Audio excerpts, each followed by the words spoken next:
Nah, tadinya gue tuh pengen bikin video tentang life update sih, tapi lebih ke topik soal bahasa asing yang lagi gue pelajarin.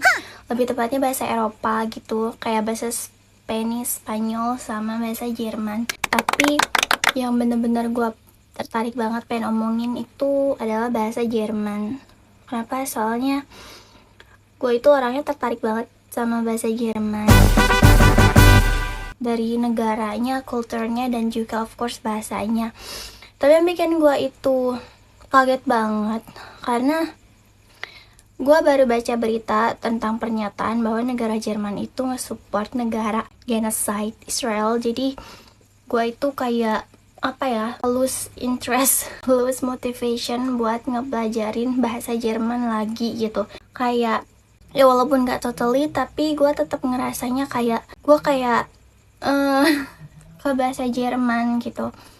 Jadinya gue tuh ngerasa kayak gue lebih fokus ke bahasa Spanish aja gitu. But on the other side, gue tuh ngerasa nggak begitu urgent buat ceritain itu. Mungkin bisa ceritain di video yang berbeda, tapi video ini juga sebenarnya nggak lagi urgent banget. Tapi karena gue tiba-tiba dapet mood yang berbeda, akhirnya gue mutusin buat bahas soal kuliahan aja deh gitu. Terlebih mungkin banyak sih influencers atau youtuber yang lain yang bahas soal ginian, tapi mungkin ada yang lebih nggak spesifik lagi gitu dibahas. Ya maybe you need to watch this so you will know gitu apa yang masih kurang dibahas. Nah ini gue akan bakal maparin sesingkat-singkatnya dan sepenting-pentingnya aja.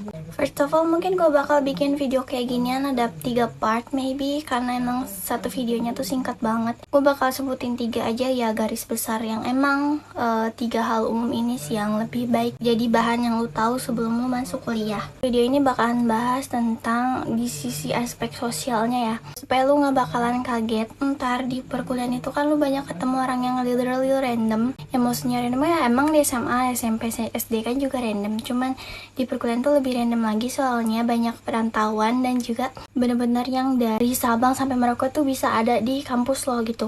Dan mereka itu kayak yang bener-bener dari background sekolahan yang berbeda, dan terutama karena udah pada dewasa kan, jadi kayak lebih berasa aja gitu soal pertemanannya. Tadi di saran gue soal yang pertama itu adalah lo harus buat impresi yang bagus ke teman-teman lo, dan jangan terlihat kayak yang kuper, tapi jangan juga yang terlalu sok gitu.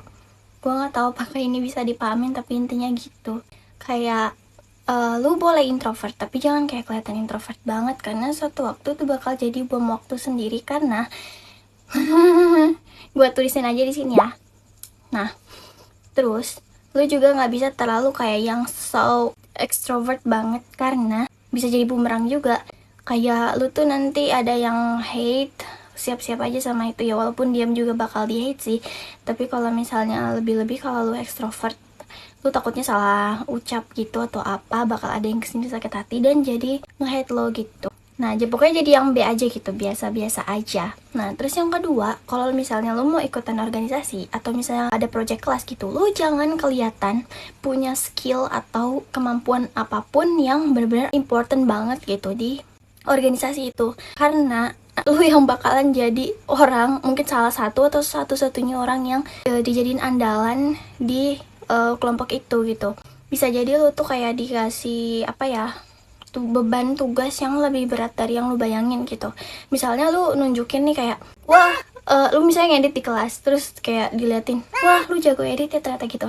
Nah suatu waktu pas lu dapat project satu kelompok, nanti teman-teman yang tahu kalau lu jago banget ngedit, mereka bakalan bergantung sama lo gitu. Dan misalnya nih lu di organisasi, lu bakal dilempar ke PDD atau bagian dokumentasi gitulah pokoknya, dan lu bagian desain, semua bakal diserahin ke lo gitu. Gue nggak pernah ngalamin sih sebenarnya, alhamdulillahnya. Cuman gue sering denger ini tuh pokoknya banyak banget dah terjadi. Ini tuh udah klasik banget. Jadi stop nunjukin skill. Kalau lu misalnya butuh validasi, mending lu edit atau apapun itu, bikin karya, diupload aja buat diri sendiri, dan pastiin di hide dari teman-teman inian. Kecuali kalau emang mereka orangnya bisa saling ngandelin diri satu sama lain gitu loh. Orang yang memang kelihatannya bisa juga gitu.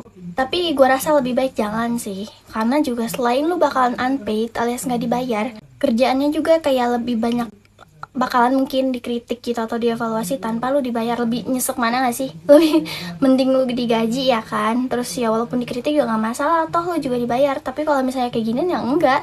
Mungkin lah kalau misalnya project class ya lu dibayar nilai, tapi dibayar pakai nilainya buat siapa? Buat sekelompok juga nilai lo sama juga, ya mending gak usah sama sekali ya kan.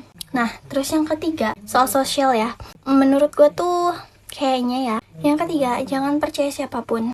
Emang klasik sih, maksud gue tuh kayak dalam hal bukan berarti lu gak percaya sama sekali sama orang. Maksudnya tuh kayak gini, lu misal pasti sih dimanapun itu lingkungan lo pasti akan ada semacam berita simpang siur atau cibiran gitu. Nah usahain mulut lu keep shut keep it secret. Kalau lu dengar sesuatu itu jangan pernah lu sampein lagi ke orang, karena ada istilah tembok kampus itu tebel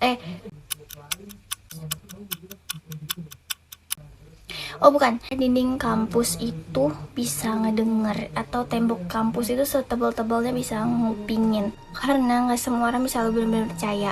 Misalnya pertama aja nih lu cerita sama A sama B, bisa jadi ntar di antara mereka berdua itu ada yang nyampein ke C gitu loh, ataupun salah satu orang aja. Jadi kayak menurut gue tuh lebih mending kalau lu sakit hati atau apa, lu tahan aja di diri lo gitu.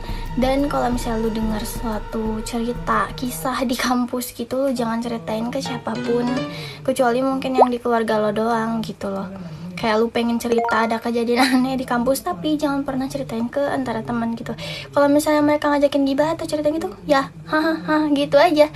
Jangan sampai kayak ngikutin arus, iya tahu gini. No, jangan, karena itu kayak bumerang buat lo sendiri gitu loh. Sebenarnya ini berlaku di mana aja sih, cuman di kampusnya lebih parah. Jadi kayak ya walaupun gak ada bullying kayak pas di SMA sih, cuman kalau pas di kampus itu circle-nya itu lebih berasa gitu. Karena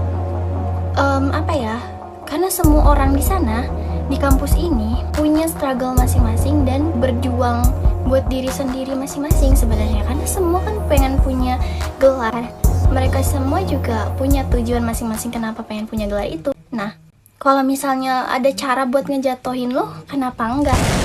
Dan salah satu cara buat ngejatuhin lo ya dengan itu, bisa bikin lo berantem sama temen dan lain sebagainya. Jadi saran gue kalau misalnya ada apa-apa, mending lo diamin buat diri sendiri aja gitu.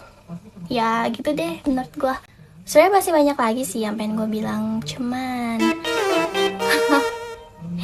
menitnya gak cukup. Mungkin nanti gue bakal bahas lagi next week maybe. Kalau rasa ini bermanfaat, boleh dikasih thumbs up. Kalau misalnya ada suggest atau tambahan lagi, boleh di kolom komen ya. Sebutin aja apa gitu. Dan gue appreciate a lot. Makasih banyak ya. Semoga infonya bermanfaat. Arigatou gozaimasu. Semangat kuliahnya, semangat juga sekolahnya.